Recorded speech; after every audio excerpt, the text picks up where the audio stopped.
Okay, so we are in Exodus. We're going to be looking at Exodus chapter 17 this evening. 17, looking at verses 1 through 7. So Exodus 17, 1 through 7. And it says this. It says, all the congregation of the people of Israel moved on from the wilderness of sin by stages, according to the commandment of the Lord, and camped at Rephidim. But there was no water for the people to drink. Therefore, the people quarreled with Moses and said, give us water to drink. And Moses said to them, why do you quarrel with me? Why do you test the Lord? But the people thirsted there for water, and the people grumbled against Moses and said, why did you bring us up out of Egypt to kill us and our children and our livestock with thirst?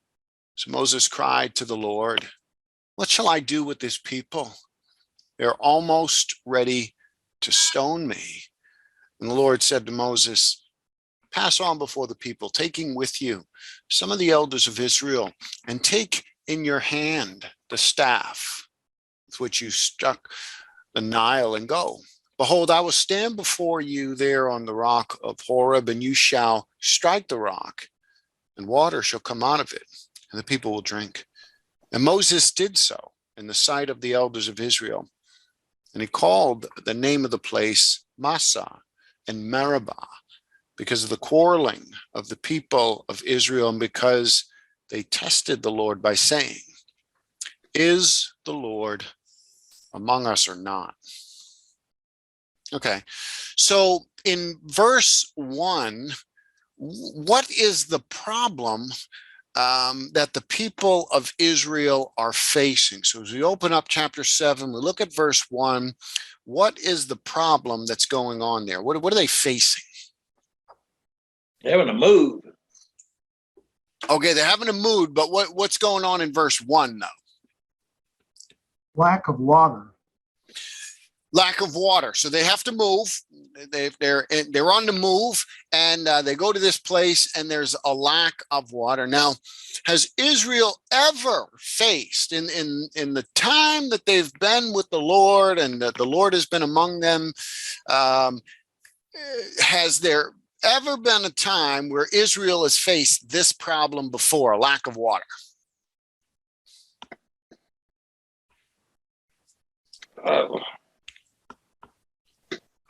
What do you think? Have they? But I can't remember whether this is the first time or not. No, it is not. This is not the first time. Yeah, they faced it before. So, what did God do? You have to think back. You have to try to remember or flip back in your Bible. But what did God do when the people came to the waters of Marah that were bitter? Does anybody remember what did God do when the people came to the waters of Marah? And they were... He told them to throw a tree in there. Okay, throw a branch in there. And what happens when they do that? It's sweet. The water's Sweet in the water. It's sweet, yeah, which means it was drinkable, right? So it goes from being bitter or poisonous or undrinkable, and it goes to being drinkable. It goes to being sweet. They can drink the water. And then what does he do? They get up and they move. And where does he move them to? Anybody remember? A place where there were 12 springs and 70 palm trees. Yeah, he brings them to a place of abundance, right? He provides lots of water for them. They've got, how many springs of water was that? 12. How many tribes are there? One for each tribe. So God is providing for them. All right. So in light of how God took care of their needs for water in the past, what would you expect to happen at this time? What would you expect? God had taken care of the water situation in the past. If you came to the Bible and you read this verse 1 and you didn't read any further and you had no information, but you knew what God had done for them in the past, what do you think what do you think they would do, or you would expect them to do in light of what they experienced in the past? Well, they went to Moses and said, fix it. Okay. Well, they didn't go to Moses and say, fix it. They actually, they have a problem, but you would have expected them probably to maybe seek God. I mean, would that be reasonable to think like, okay, we were in a place, God changed the water, made it able to be drunk, and then he brings us to a place, he provides lots of water. We are in the very same situation, right? You would kind of expect the people of Israel to say, okay, we had experience with this, right? God has brought us through a period of time where we had no water, but he provided for it. So let's seek God, right? Maybe let's talk to Moses and say, hey, why don't you go before the Lord for us and ask him to provide, right? I mean, you would kind of expect that. Now that's what we might expect to happen, but is that what happens? No. No. All right. So what does happen in verses 2 and 3 of this text? What actually takes place? Because they don't do what we would have expected them to do, having gone through this already once. What do they end up doing here in 2 and 3? What do the people do? They quarrel with Moses, and it's almost like they demand that he give them water. Yes. Yes, they quarrel and they grumble against Moses. Now, I don't know about you, but you know, and I think Tom, I think you're right on, you know, with what's going on here. It seems like these people are becoming a lot more aggressive in their attitudes, don't you think? I mean, at the end of this, Moses even says these people are gonna, you know, like they're gonna kill me. They're quarreling with him, right? Before, they only grumbled, they complained. Now, grumbling and complaining is a problem, right? We're not saying that grumbling and complaining is not a problem, but before they grumbled and complained. But interesting that here they're actually quarreling with Moses. So there's a far more aggressive attitude that's going on here. Why do you think the people are acting like that? I mean, the text doesn't tell us. You have to kind of maybe just put yourself in their shoes. But I mean, this is a natural question, I think. As we read this text, the natural question should be, why are these people acting like this? I'm guessing that somebody was stirring up what already was beginning to take place, that there was someone or a group of people. I mean, that seems the way it always is, that there's, you know, one or two people that are three or however many that was kind of egging it on a little bit. That's quite possible, isn't it? When Jesus enters into Jerusalem, the crowds are all yelling. Anybody remember what they're yelling when he enters, the triumphal entry? Hosanna in the highest. Yeah, Hosanna in the highest. They're praising him. They're praising God. They're glorifying. You know, this is a big party. Things are wonderful, right? At the end of the week, there's a certain group of people who are stirring up the people. And what do they end up saying at the end of that week? Crucify. Yeah. Yeah. Crucify him, crucify him. So you're certainly on the right track in the sense of a lot of times you can have a small group, and listen, the Israelites are, you know, thousands upon thousands of people here. So a small group might be 10,000. But a small group could be 500, or, you know, in a congregation of 100 people, you could have a small group of 2 to 5 people. Could those 2 to 5 people start to cause a lot of strife, start to rile up the people? Is that You're laughing, Luther. Is that not possible? It's very What possible. Yeah, Do you and think it almost- do you think it almost gets into like mob mentality? yeah, Because we're not, I know the text doesn't really say, but I'm just imagining that if there were some godly, faithful among the crowd, they're not mentioned here. Yeah. That are saying, "Oh no, let's take this to God our Father in prayer. Let's talk to Moses that we pray for us to be given some water." Nobody seems to be standing up for that. I don't know. I envision kind of a mob mentality that they're all. Yeah. Well, that's what I was talking about whenever I said they went to Moses and said, "Fix this. You did Yes. You did it before. Do it again." Yeah. And leaving Yeah. God out of it. Just you do it. Yeah, right. You do it. Yeah, absolutely. Yeah, I mean, and again, we don't really know. What we do know is that at least the vast majority of the Israelites are quarreling with Moses, and they are grumbling and complaining. Um, but it's a very real possibility. And even though the text doesn't say it here, we do know later on that there is a faction of people who rile up the rest of Israel, or a large portion of them, to do all kinds of wicked things. And we know that that's the case in the life of Christ. You've got the Sadducees and the Pharisees, and they rile up the people, and they get a bunch of people, especially in Jerusalem. They get this crowd of people who, the beginning of the week, might have been part of the people who were yelling Hosanna, and now at the end of the week, they're yelling, crucify him.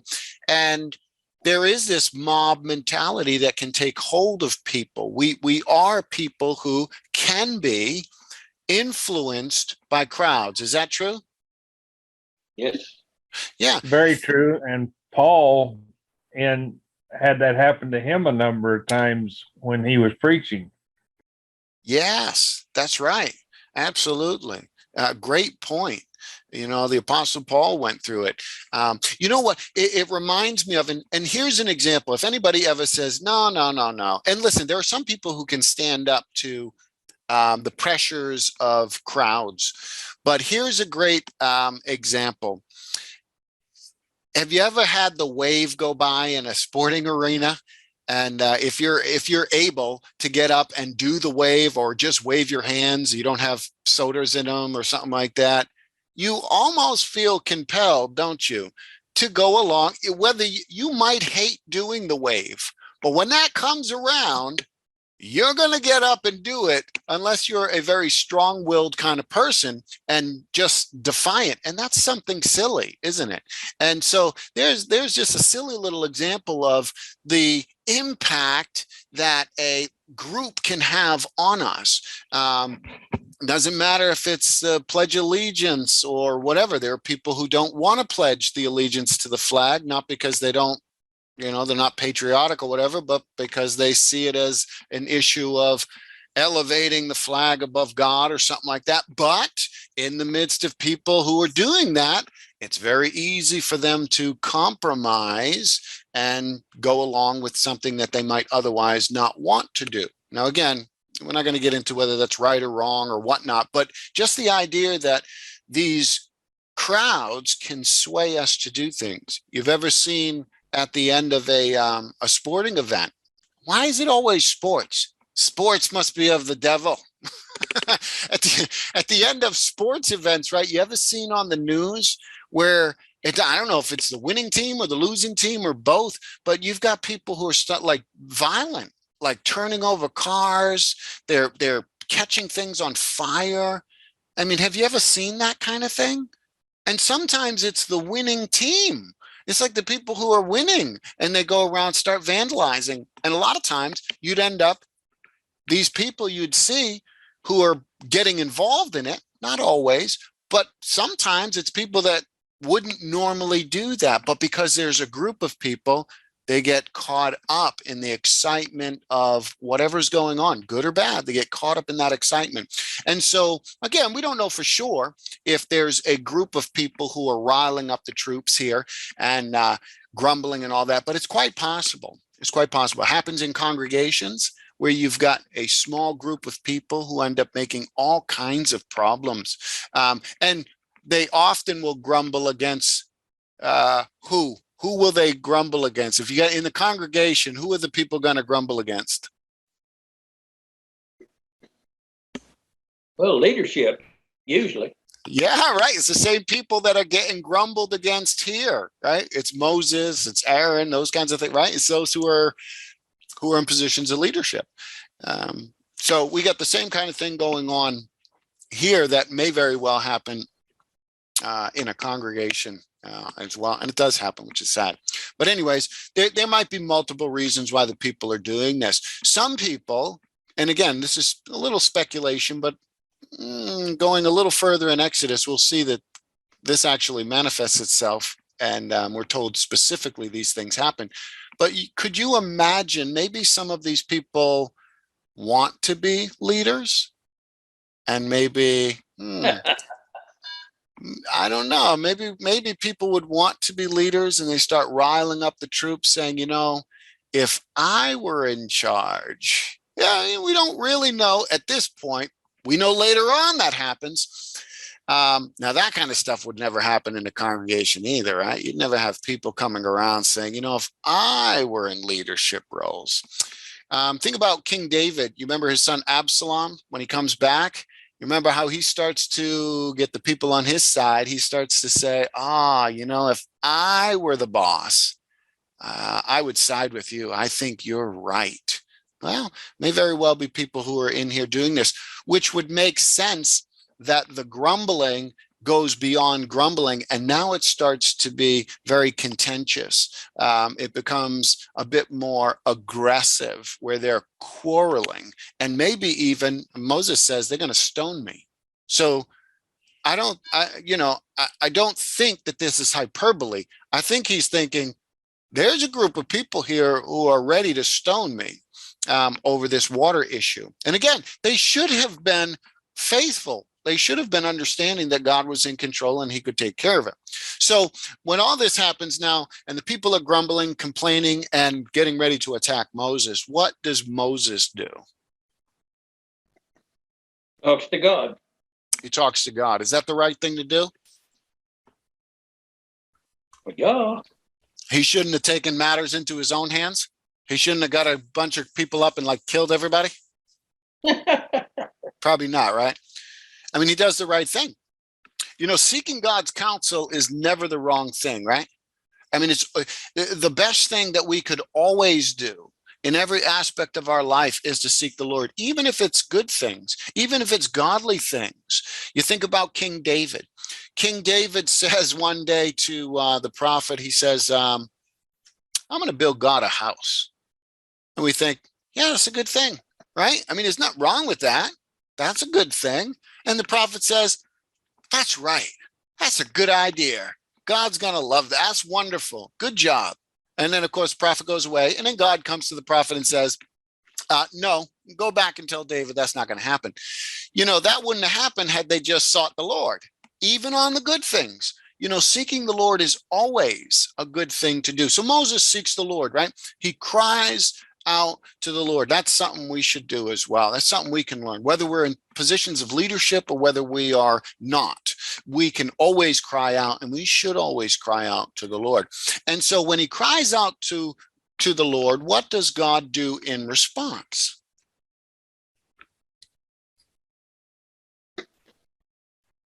He tells him what to do. Tells him what to do, and walk us through it. What are some of the things God tells Moses to do next? Says take the leaders with him and go and strike the rock with his rod, and water will come out, and then he can water these stupid people. That's in the Hebrew, right? Stupid. You can water these stupid people. That's in the Hebrew. Good job, Paul. I'm sorry, that wasn't very nice. That's all right. I like that word. I'm a fan of that word. And like I said, I think it might be hidden there in the Hebrew. But yeah, he has Moses go with the leadership, the other leaders, and he goes with the people, and they travel to a rock. and Moses is going to strike the rock and water's going to come out. Now, what is God attempting to teach the people? Because God is trying to teach them something, and it's more than one thing.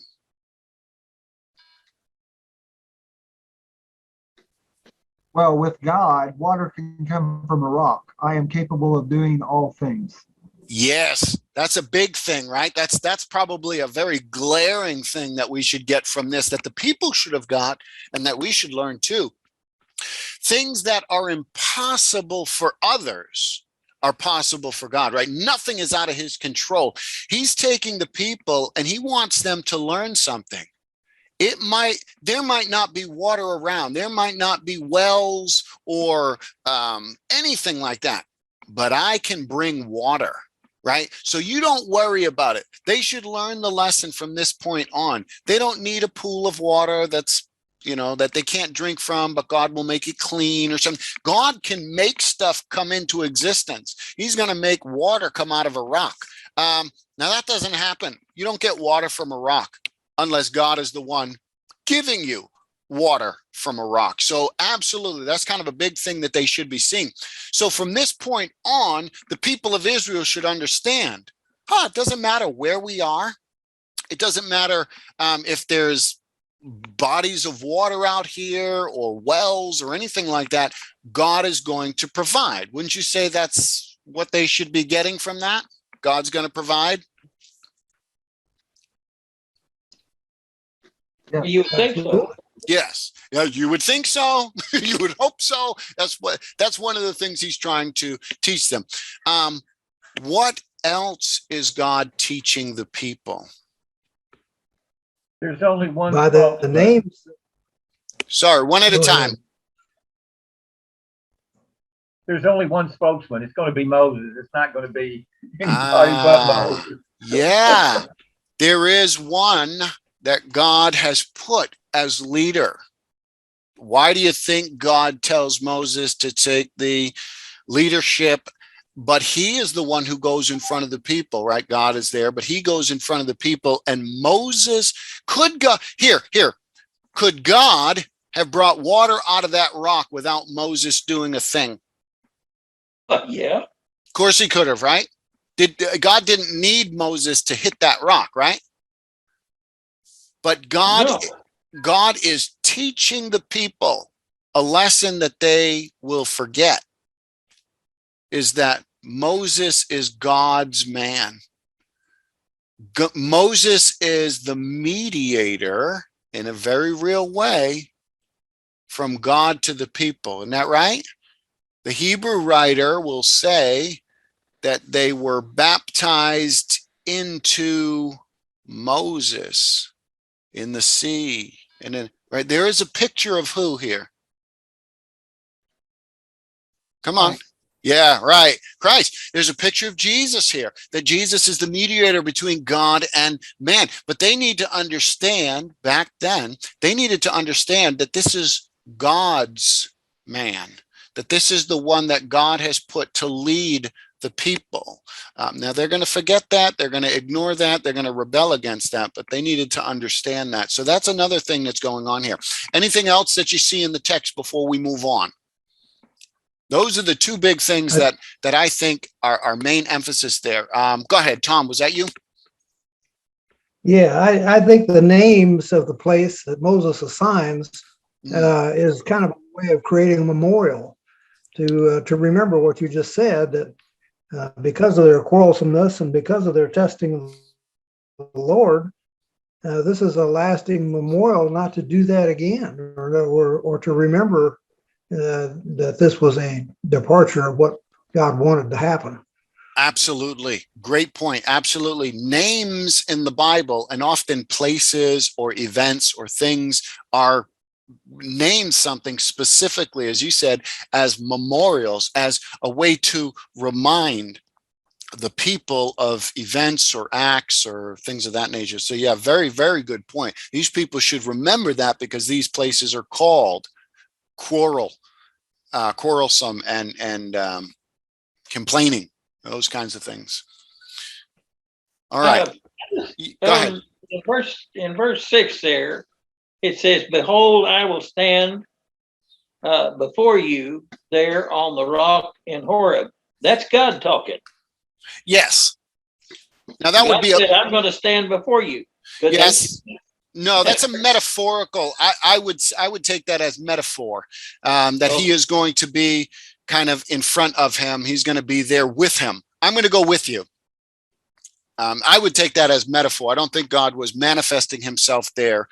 When God does manifest himself, the people freak out. You remember that? Don't you go talk to God. We don't want him to come and talk to us. So I think this is simply God reassuring Moses, I'm going to go with you. And I'm going to be beside you. I'm going to be with you. Jesus said, I'll never leave you or forsake you, right? Some similarities going on there. So I think that's what's going on. He didn't manifest himself. Otherwise, we would expect the people to freak out in some form or fashion, or to maybe a little more explicit there. Okay, so if God can bring water from a rock, do they need to worry about anything? Well, they don't, but they do. Yeah, they don't, but they do. They don't, but they will. Might be a better way to put that, right? They don't need to worry about anything, but we know they will. All right. So we are at the end of this evening. We got about 4.5 minutes before this is over. Here is the homework question for tonight. And that is, why do we sometimes think that God will let us down? And if you never think that, God bless you, and pray for the rest of us. Because I think sometimes, not all the times, and we're not proud of it, but sometimes we think God might let us down. We might not think it consciously, but I think sometimes we can see ourselves in a very similar situation as Israel, especially when the chips are down, when it looks really bad, when it looks as if this is a very dark place. We can get to the point where we think, God got us through all those years, but this might be a little too big for God. And again, this might not be a conscious thing, but we might struggle at times with this. So if you do struggle with this, go away this week and contemplate this. Reread the text here again. Maybe reread as much as you can of this Exodus up to here, and ask, why do we sometimes think that God will let us down, or that God won't get us through, or that these things are too big for us? Something to think about. All right. Any last thoughts, questions, comments, or concerns before we I was just thinking, there's between the book of Malachi and Matthew, there's 450 years there that there is no, there's really no mention of God during that period. Yeah, there's the prophetic silence, right? There would be mention of God historically. You've got the Maccabees and all that, but yeah, from a they don't mention God in it. I don't recall in the Maccabees they're ever mentioning God. Did they? I would be shocked if they didn't mention God. That was the whole point, the sacrifice and stuff. I'd have to go back and reread. I haven't read That's a book of Exodus. I haven't read the book of Maccabees before. You were thinking of Esther. Esther, yes. Yes, Esther. Yeah, that's different. Yeah. I believe in Maccabees. Now, Maccabees isn't Bible, but it's history recorded during that period of time of revelation, the silence of revelation. There's no prophecy or anything going on there. All right. Go ahead. I was going to ask, do you think this passage quietly speaks to the faith of Moses, in that he had to be thirsty too, but he didn't grumble, and his faith in God, believed that God would provide, so he didn't even petition the Lord for water yet? That's a good possibility. It is a good possibility. The other possibility is that they really didn't run out of any water, but they thought they were about to run out. You know what I mean? They're in a place, they've got plenty of water, but they just, it would be fear of the future, potentially. It doesn't say, but so It says Moses, there was no water for the people to drink. yes, no water for the people to drink. That could simply mean that they were at a place that had no water for them to gather. Okay. But it's possible of what you just said. It is possible. We are less than a minute. Let's close in prayer. Great conversation, guys. Good discussion.